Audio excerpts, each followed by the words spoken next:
Nggak ada orang yang cukup tua hingga dia boleh berhenti bermimpi di hadapan Allah. Selama masih ada sisa hidup kita, satu hari pun, misalnya orang kalau divonis penyakit mematikan sisa 3 bulan, 3 bulan itu pun masa depan. Sisa hidup 1 minggu pun masa depan. Kalau sudah sekarat di rumah sakit sekalipun sisa 3 hari, itu pun masa depan. Kalau Anda belum subscribe di channel ini, segera, supaya Anda bisa mengikuti terus rema-rema dari Roh Kudus ya. Puji Tuhan. Tuhan Yesus tidak pernah berubah dari dahulu, sekarang, sampai selama-lamanya. Itu berarti dalam konteks hidup kita, Tuhan Yesus tetap sama. Saat kita bayi, hingga rambut kita putih, dari orok sampai kita tua. Jadi berarti ada prinsip-prinsip yang tidak akan berubah di telan zaman. Saya kasih 1 ayat nanti, hanya 1 ayat singkat, tapi begitu mendalam pengertian yang Tuhan berikan. Saya kasih judul dulu, tema, Anda bisa catat topiknya, kehendak Tuhan untuk segala usia. Jadi keluarga Saat Teduh Bersama, mungkin ada di antara Anda yang menyaksikan saat ini anak-anak elementary atau anak-anak sekolah dasar. Ada yang sekolah menengah, ada yang mahasiswa, ada yang profesinya beda-beda, tapi semua orang dewasa, ibu rumah tangga, karyawan, pengusaha, bahkan ada juga manula orang tua. Saya tahu juga, sadari bahwa di antara keluarga Saat Teduh Bersama ada yang juga umur 90 sekian, udah grandpa grandma. Dan saya percaya hadirat Tuhan untuk semua orang ya. Dan pemahaman firman ini memberikan pada kita suatu wawasan bahwa hidup ini sementara, dan berapapun usia kita berada di kilometer mana, kita punya tanggung jawab kepada Tuhan yang menciptakan kita. Belum lagi Dia sudah menebus kita dari maut. Kehendak Tuhan untuk segala usia. 1 ayat saja, Kisah Para Rasul pasal 2 ayat 17. Ini terjadi saat Pentakosta. Ada suatu firman pewahyuan, sebenarnya diambil dari kitab Yoel, ini dari Perjanjian Lama, dikutip lagi oleh Petrus dalam khotbahnya. Kita baca bersama-sama, kan hanya 1 ayat saja. Yuk barengan, 2, 3. Akan terjadi pada hari-hari terakhir, demikianlah firman Allah, bahwa aku akan mencurahkan rohku ke atas semua manusia. Maka anak-anakmu laki-laki dan perempuan akan bernubuat, dan teruna-terunamu akan mendapat penglihatan-penglihatan, dan orang-orangmu yang tua akan mendapat mimpi. Ini adalah nubuatan seorang nabi di Perjanjian Lama yang dikhotbahkan oleh Rasul di Perjanjian Baru. Berarti ini firman Allah untuk kita semua. Dan Tuhan berkata akan terjadi pada hari-hari terakhir, karena di akhir zaman kalau kita nggak sengaja hidup untuk Tuhan, kemungkinan besar kita akan terbawa arus, nggak akan ikut Yesus. Kalau ikut pun hanyalah KTP-an, hanya identitasnya atau status. Tapi kita nggak pernah sungguh-sungguh hidupnya berguna bagi kerajaan Allah. Akan terjadi pada hari-hari terakhir, demikianlah firman Allah. Berarti ini adalah kehendak Tuhan. Inilah kehendak Allah untuk 3 jenis usia. 3 jenis usia ini dirangkum jadi satu, itulah seumur hidup manusia. Pertama, Tuhan berkata, agen yang melakukan ini dalam kehidupan kita tiada lain, tiada bukan. Agen dengan A huruf besar adalah Allah sendiri, yaitu pribadi ketiga Allah Tritunggal, Allah Roh Kudus. Bahwa aku, kata Tuhan, akan mencurahkan rohku ke atas semua manusia. Tuhan nggak pandang bulu kebudayaannya, latar belakang. Kalau orang itu rindu, Tuhan pasti temui. Tuhan nggak pernah menolak orang yang mencari wajahnya. Sekalipun kalau dia adalah pemungut cukai, sekalipun jikalau dia diharamkan oleh orang-orang sekelilingnya, Tuhan itu Maha Kasih. Dia selalu menerima kita. Dan Tuhan mencurahkan rohnya ke atas semua manusia, itu berarti siapapun punya kesempatan yang sama. Kita punya garis start yang sama. Garis finish adalah pilihan. Jadi siapapun Anda, dan apapun kondisi hidupmu sekarang, latar pendidikan, latar belakang pendidikan kita, warna kulit, kebudayaan, kalau kita sungguh-sungguh mau ikut Tuhan, asal kita mau tinggalkan berhala-berhala kita yang selama ini kita sembah. Kalau kita mau benar-benar bertobat dari dosa kita, Tuhan itu bukan hanya memulihkan. Tuhan akan memberi tujuan hidup yang luar biasa. Tuhan bukan hanya akan menyembuhkan orang itu, tapi Tuhan juga akan merekrutnya dan memakai kehidupannya secara luar biasa. Tuhan kita itu tidak pernah berniat hanya menyelamatkan. Dia sungguh-sungguh ingin memuliakan. Dia ingin mempermuliakan kita bersama-sama dengan Dia. Kita bertatah bersama-sama dengan Tuhan. Tuhan mencurahkan rohnya ke atas semua manusia, itu deposito yang berharga. Bukan deposito, deposit yang berharga. Roh Kudus itu meterai keselamatan. Jangan kau sia-siakan persekutuanmu dengan Roh Kudus. Karena itu bukan berujung dirimu diberkati only. Itu ujungnya bisa membuat hidupmu jadi beda. Nah, mari kita cari kehendak Tuhan bagi 3 usia ini yang mewakili semua kita. Pertama-tama, kalau rohnya sudah dicurah ke atas semua manusia, maka alhasil anak-anakmu laki-laki dan perempuan, laki dan perempuan punya kesempatan yang sama di mata Tuhan. Mereka setara, hanya perempuan dan laki-laki beda dalam ciptaan Allah. Yang satu punya rahim, yang satu bukan. Men and women sama di depan Tuhan. Tuhan tidak pernah membeda-bedakan. Ya, beda fungsi, beda gender, tapi sama kasih.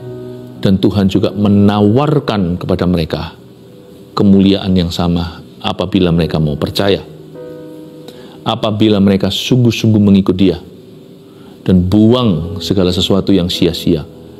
Rohnya dicurahkan ke atas semua manusia, maka anak-anakmu laki-laki dan perempuan akan bernubuat. Katakan bernubuat. Nanti saya akan jelaskan. Kita tahu di sini anak-anak bisa bernubuat. Lalu teruna-terunamu akan mendapat penglihatan-penglihatan. Katakan penglihatan-penglihatan. Ya. Dalam bahasa Inggrisnya, your young men, orang-orang mudamu, itulah teruna. Kalau kita melihat dalam ketentaraan, teruna itu berarti junior. Mereka yang baru aja enroll atau baru saja mendaftarkan diri masuk di camp. Teruna-terunamu ini, orang-orang mudamu akan mendapat penglihatan-penglihatan. Bahasa Inggrisnya, orang-orang mudamu akan memperoleh visi.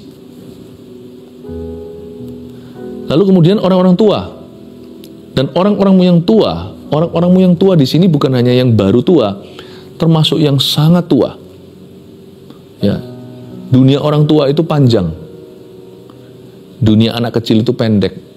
Sebentar aja dia udah jadi remaja. Tapi jadi orang tua itu lama. Kita sudah menginjak dewasa, apalagi betua, sampai masa-masa manula, manusia lanjut usia, sampai pada masa senja, sampai kita dipanggilnya.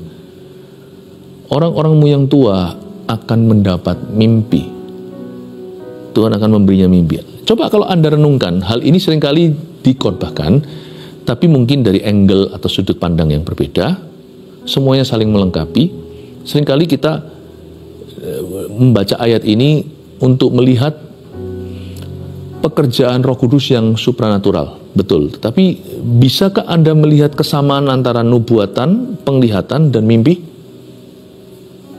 Coba kalau kita renungkan ya. Salah satunya yang langsung kasat mata waktu saya lihat begini adalah ketiga-tiganya itu bicara tentang masa depan. Luar biasa ya.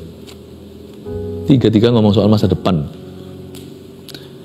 Pertama, nubuatan. Kita tahu nubuatan bukan hanya prediksi. Nubuatan itu juga bisa bicara tentang firman Tuhan masa kini, bicara untuk situasi now atau situasi sekarang hari ini.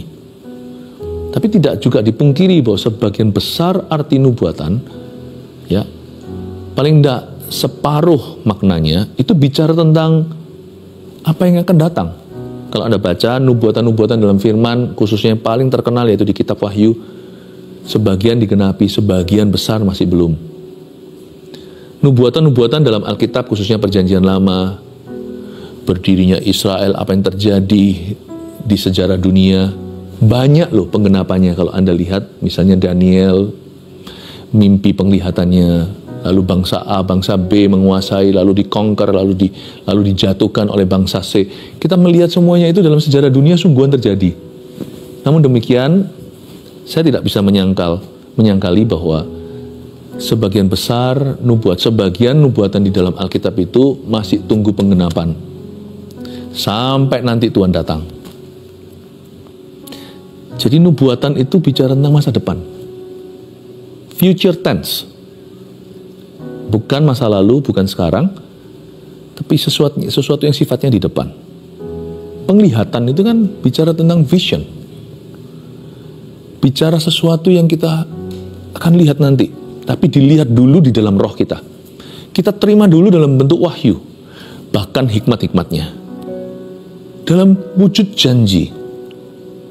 Misalnya, dari sejak kecil, Yusuf di Perjanjian Lama, melalui mimpi sih, dia seorang pemimpi, meskipun dia masih muda belia, tapi hidupnya sudah punya visi.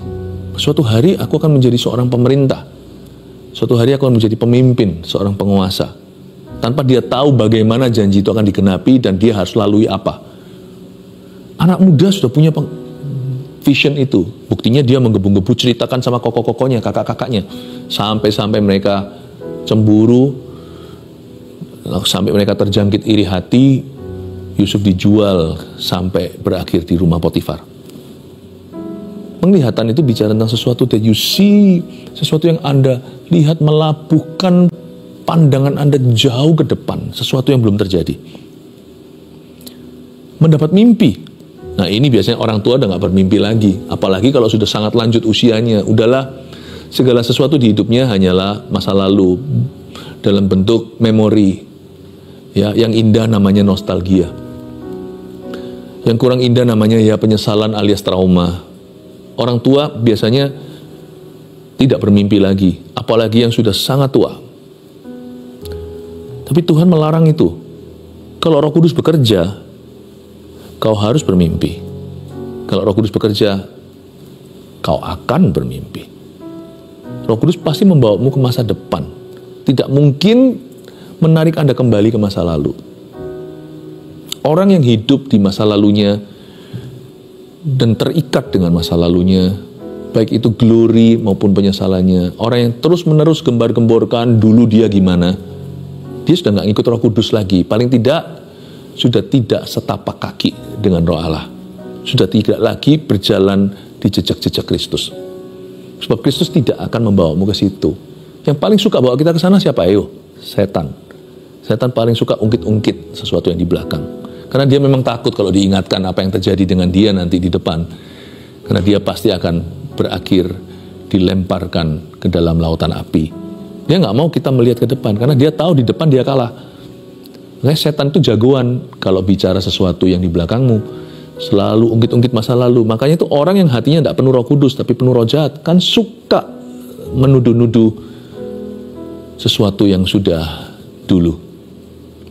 Makanya itu setan punya senjata, salah satu yang sangat ampuh adalah trauma. Orang kalau sudah terjangkit virus ini alias trauma, orang itu sudah nggak bisa lagi move on, nggak bisa maju. Bedakan ya, kan kita disuruh untuk menguji segala roh kan. Kalau kita mau tahu roh apa yang berbicara dalam kehidupan seseorang, dari mulutnya lah kau tahu isi hatinya. Kita langsung tahu kalau dia terus-menerus mengeluh-elukan masa lalu, dia sudah ikut Kristus. Dan dia kalau terus menuduh-nuduh apa yang di belakangnya hanya penyesalan dan trauma misalnya, orang itu dalam ikatan atau dalam belenggu. Sedangkan orang manula pun manusia lanjut usia, orang yang sudah sangat-sangat tua, Tuhan suruh dia bermimpi kok. Tetap harus bermimpi. Kita nggak punya pilihan kalau ikut Tuhan. Ikut Tuhan itu harus memandang ke depan. Jadi nggak ada pilihan. Itu sudah salah satu kerjaannya Roh Kudus. Meskipun bukan salah satu buah roh itu kan kasih, sukacita, damai sejahtera, seterusnya hingga pengendalian diri. Tapi ini adalah kerjaannya Roh Kudus. Kalau kita mau tahu kerjaan setan ya itu. Kita terus kepahitan, terus ingat-ingat kesalahan orang, dan penyesalan nggak habis-habisnya, sampai-sampai semua keputusan kita semua hanyalah untuk menanggulangi penyesalan kita yang tidak pernah berhenti, dan itu pun tidak bisa menyelesaikan. Seperti gali lubang tutup lubang, menutup lubang yang sudah tidak ada, tetapi yang kita terus kira ada karena kita trauma. Kita terus ambil semua keputusan itu didikte dengan masa lalu, sehingga kita tidak pernah berhasil di masa depan. Masa kini tidak pernah lihat penyertaan. Terus menerus dihantui lah, itulah bahasanya. Dihantui oleh sesuatu yang di belakangnya. Sehingga dia tidak bisa bebas. Dan dia tidak bisa menerima sesuatu yang baru, tidak bisa menerima kreativitas. Dan tidak punya keberanian lagi. Sedangkan orang tua aja harus bermimpi loh. Nggak ada orang yang cukup tua hingga dia boleh berhenti bermimpi di hadapan Allah. Selama masih ada sisa hidup kita, satu hari pun, misalnya orang kalau divonis penyakit mematikan sisa 3 bulan, 3 bulan itu pun masa depan. Sisa hidup 1 minggu pun masa depan. Kalau sudah sekarat di rumah sakit sekalipun sisa 3 hari, itu pun masa depan. Ini bunyi roh Tuhan. Kalau kau ikut aku, dan aku yang mengendalikan hidupmu, yang memimpinmu, matamu pasti tertuju bukan satu ke Kristus, dan pasti tertuju ke depan. Orang-orang yang tua akan mendapat mimpi. Keep dreaming. Tapi satu hal lagi kalau Anda baca, sadari nggak? Baik ketiga-tiganya ini sifatnya supranatural, sifatnya rohani, spiritual dan supranatural. Bernubuat, mendapat penglihatan-penglihatan, itu bukan lihat-lihatan. Mendapat itu berarti sesuatu diterima dari atas. Tak seorang pun bisa memperoleh sesuatu kalau tidak dikaruniakan dari sorga. Orang-orang tua mendapat mimpi ini bukan mimpi yang tiada arti. Ini bukan mimpi pada malam hari lalu habis itu hanya mimpi iseng aja, mungkin karena terlalu capek, terlalu sibuk pada siang hari. Ini mendapat mimpi, berarti mimpi itu diberi, seseorang memberikan sebelum kita bisa mendapatkan. Kalau Anda baca 3 ini tadi, nubuat, penglihatan, dan mimpi. 3 ini bukannya sumbernya adalah Tuhan ya. 3 elemen yang barusan saya singgung ini sifatnya supranatural kan. Berarti Tuhan Allah Roh Kudus, kalau Allah Roh Kudus kalau bekerja di dalam hidup seseorang, orang itu berapapun usianya akan menerima tujuan hidup yang dari Tuhan.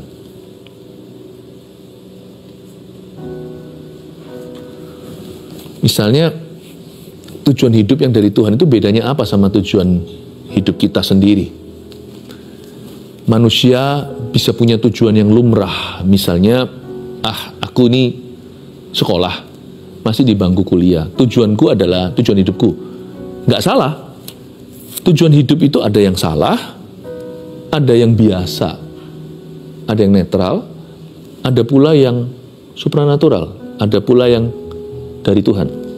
Yang salah ya begini, aku mau kerja supaya nanti suatu hari aku bisa aku bisa gaya, supaya saya bisa hidup egois, supaya saya bisa tunjukkan kepada orang-orang yang selama ini menghina aku. Itu motivasinya kurang tepat menurut saya, karena tertuju pada diri sendiri untuk melampiaskan hawa nafsu, misalnya angry, amarah, rasa tidak terima. Tujuan itu juga bisa salah, ya kan? Saya mau hal tertentu, supaya apa? Supaya saya mau sukses, supaya apa? Supaya bisa gonta-ganti pasangan hidup. Nah itu kan salah ya. Yang itu sudah nggak jadi perdebatan lagi, kita sudah tahu. Nah, tahukah kita bahwa ada tujuan hidup yang biasa? Ini bukan tujuan hidup dari Allah, ini tujuan hidup yang lumrah. Ini bukan yang dimaksudkan di sini. Karena di sini tadi 3 yang saya sebut ini tujuan hidup yang dari tempat yang maha tinggi. Karena diturunkannya pun dalam bentuk nubuatan, penglihatan, dan mimpi. Tujuan hidup yang biasa itu misalnya, aku sekolah supaya nanti suatu hari aku sukses. Gak apa-apa sih. Mending daripada orang yang tidak punya ambisi lalu malas-malasan buang potensi. Tapi apa bedanya Anda yang punya mimpi itu dengan orang-orang dunia? Sama tuh. Berarti ini bukan yang dari Roh Kudus. Itu yang dari roh manusia. Tujuan hidup yang biasa, contohnya bagi orang-orang teruna misalnya tadi, anak kecil sudah. Yang bagi orang tua, supaya aku bisa pensiun dini dan bisa nikmati hidup. Supaya semua yang aku bangun itu seperti perumpamaan orang kaya yang bodoh. Aku sekarang bisa timbun dan pensiun. Tuhan tidak berkenan loh. Sekalipun apa salahnya orang punya niatan? Kan itu baik kan? Itu kan terserah dia, dia berhak. Itu hasil kerja kerasnya. Tapi Tuhan berkata, hai orang yang bodoh, malam ini juga aku cabut nyawamu. Kemana nanti semua hartamu yang kau timbun itu? Siapa menikmatinya? Atau lebih tepatnya, siapa menggerogotinya nanti?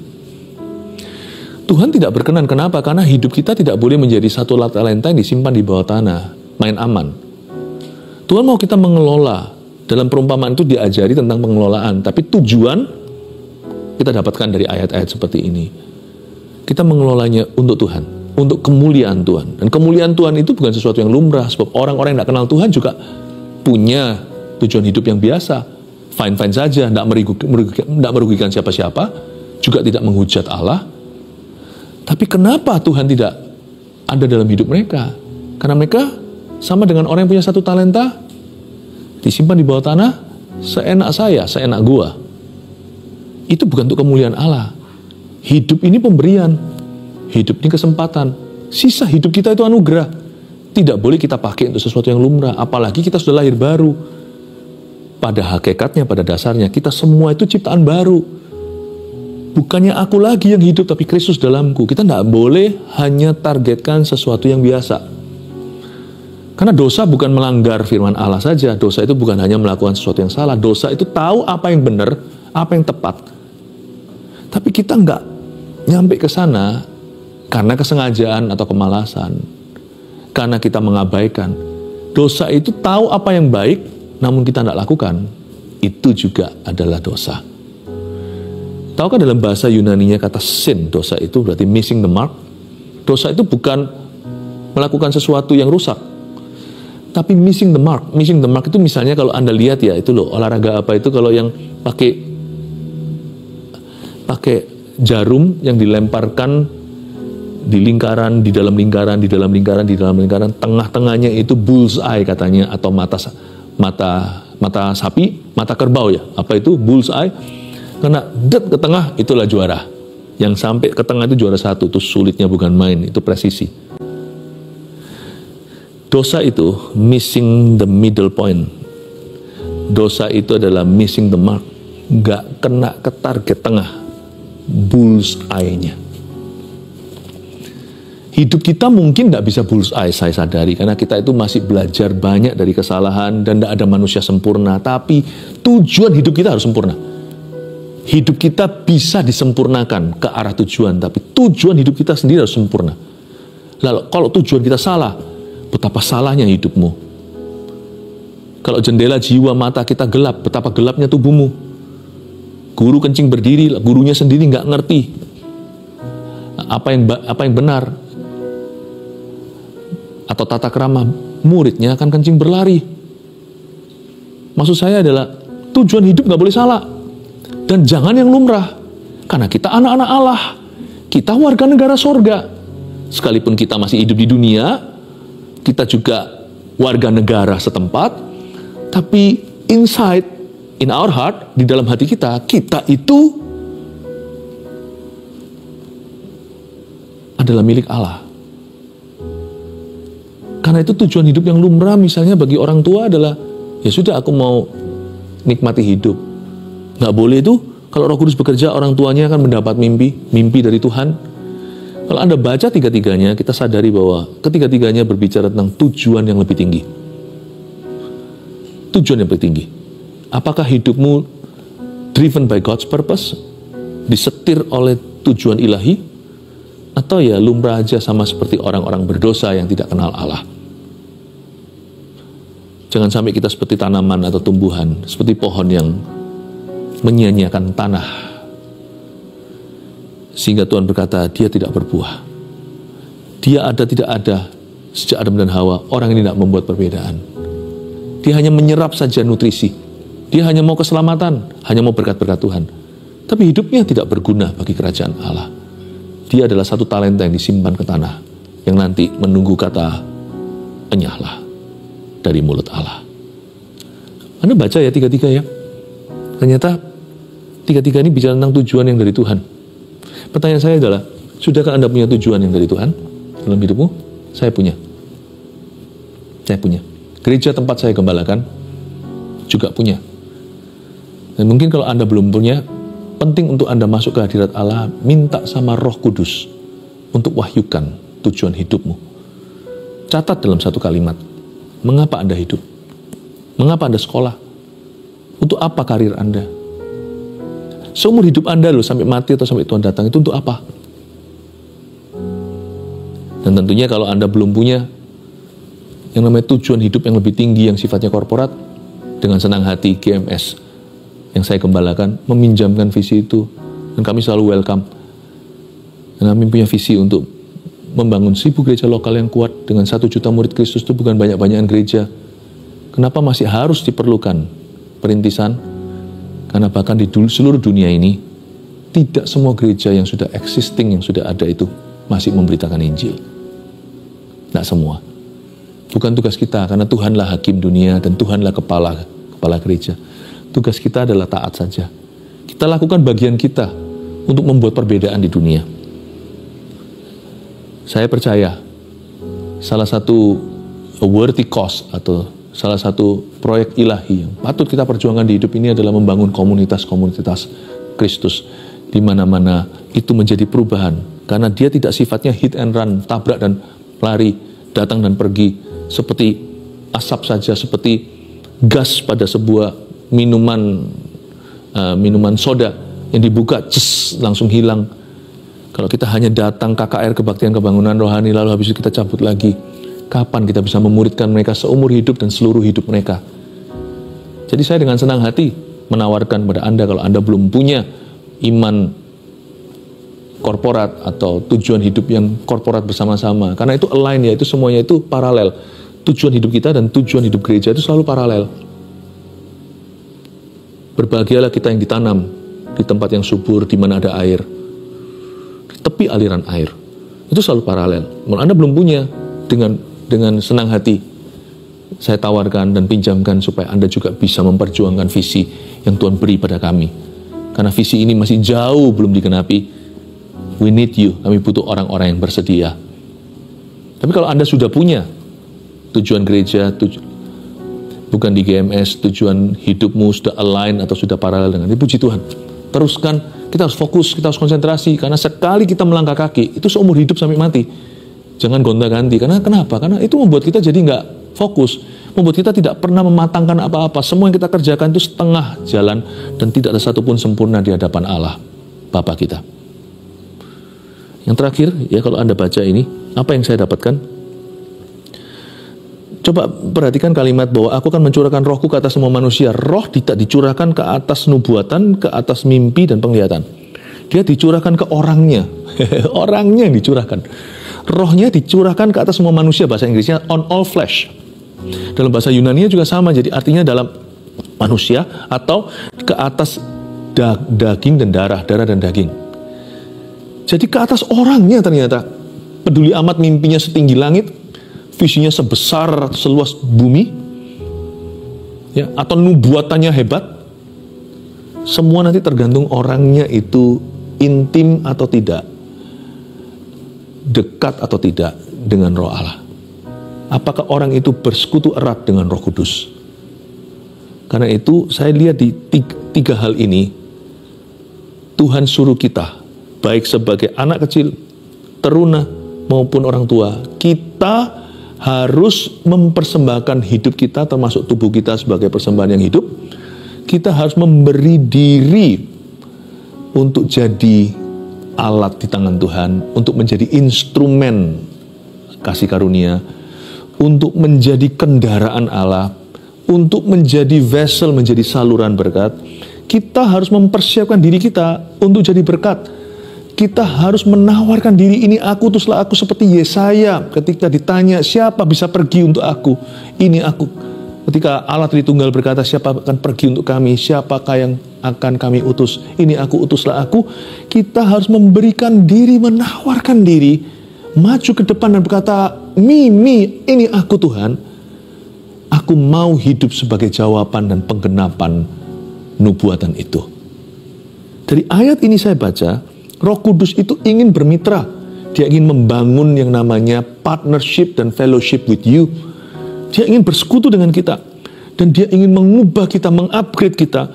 Sehingga roh itu yang dicurahkan ke atas semua manusia membuat nubuatan anak-anak itu digenapi. Penglihatan-penglihatan teruna itu sungguh-sungguh akhirnya dapat dilihat dalam kenyataan atau dalam realita. Dan mimpi-mimpi itu, mimpi orang tua menjadi kenyataan. Lewat siapa? Ya lewat anak-anak itu, ya lewat teruna-teruna itu, ya lewat orang-orang tua itu. Tuhan mau kita memberi diri kita bagi kerajaannya, mempersiapkan diri sebagai jawaban dan penggenapan daripada nubuatan itu sendiri. Kehendak Tuhan untuk segala usia, berapapun usiamu, kecil sampai tua, satu, memiliki tujuan hidup yang dari Tuhan. Anak kecil harus punya tujuan. Ini tugas PR besar buat orang tua. Dari kecil, meskipun mereka tidak tahu persis, kita juga nggak tahu pastinya, tapi dari kecil sudah harus diasah. Kalian harus punya tujuan hidup dari Tuhan. Tidak apa-apa umum dulu, tapi mulai dengan umum, semakin spesifik, semakin spesialisasi. 2, mengarahkan pandangan mata ke depan. Mau nggak mau, orang yang hidup dalam Tuhan pasti arah hidupnya ke depan, nggak bisa ke belakang.